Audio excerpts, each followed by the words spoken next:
আমি এখন আছি জাপানের ন্যাশনাল গ্যালারি অফ আর্টে।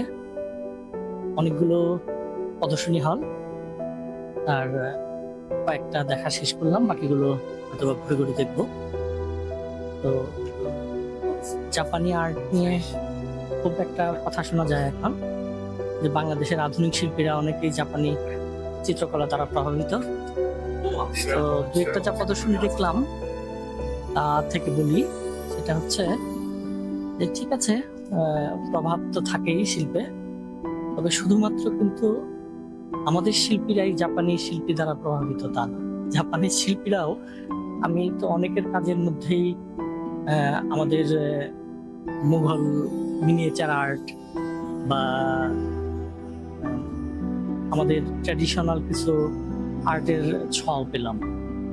এমনকি ধরেন আমাদের যে ওরিয়েন্টাল আর্ট, সেই ওরিয়েন্টাল আর্টও জাপানিজ কিছু ধারার সাথে বা স্টাইলের সাথে যায়, কাজ করে। আসলে শিল্পে কেউ কাউকে ফলো করা, কেউ কাউকে দেখা তো ব্যাপার না। শিল্প হচ্ছে on terms of communication material, যোগাযোগের মাধ্যম। তো আদান প্রদান হবেই, সব মিলেই শিল্প ভালো। চলুন আমার সাথে কয়েকটা গ্যালারি দেখুন।